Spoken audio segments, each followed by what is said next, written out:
I have one from Ash, and this one, to me, it's a little bit of a stumper. Ash says, I bought a new M1 MacBook Pro 3 months ago. When using an external Apple keyboard and trackpad, my cursor randomly jumps to a new position in the dock by itself whilst I'm typing. The issue goes away, he says, when all peripherals are disconnected, but again, he's using an Apple keyboard and trackpad. So it seems to be related only to external devices. It doesn't happen when he's using the built-in keyboard. My first instinct was to tell Ash to check the trackpad settings and specifically the tap to click option, making sure that that is turned off or maybe a little bit less sensitive, because I've done this myself. You're typing on the keyboard, and if you have tap to click turned on, you can accidentally bump the keyboard, or the trackpad rather, click it, and it can jump your cursor somewhere, and it gets a little bit confusing.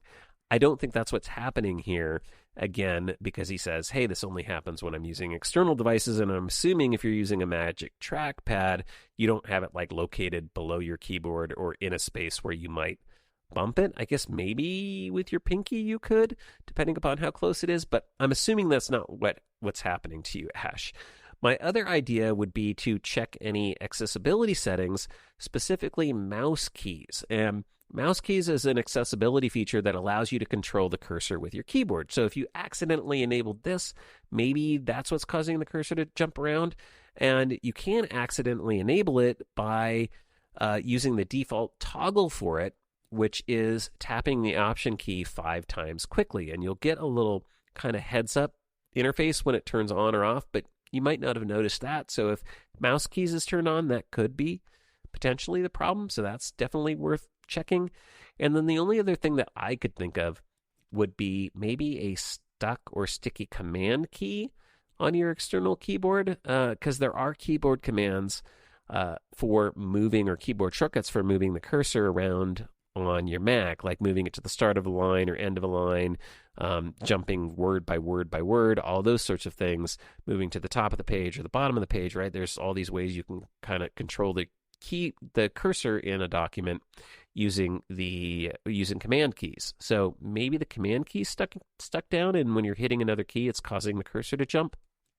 I don't think this is probably the case, because I think a lot of the cursor move shortcuts involve the arrow keys, and I wouldn't imagine that you're kind of toggling around on the arrow keys, but just another idea that I had. Now, those are my thoughts. Ash kind of emailed me and said, I think this might be a Bluetooth issue, and for that, I think we need a little bit more information. Because you said you're only using Apple devices, I doubt it's a Bluetooth issue unless you have some sort of weird third-party Bluetooth controller in there or Bluetooth software in there that could be conflicting or interfering. I wonder if you have any third-party peripherals that maybe have Bluetooth drivers or other third-party software that might be messing with Bluetooth. So that's another idea that I had, but that's where I'm landing. That's what I have for you, Ash. So maybe someone in the community, maybe one of you, knows what this issue is and has this problem, and that's why Ash sent out the Maccast bat signal. So community, I turn to you. What do you got? What ideas do you have? Shoot me an email, send me an audio comment, maccast@gmail.com, and we will try to help Ash on this confounding issue.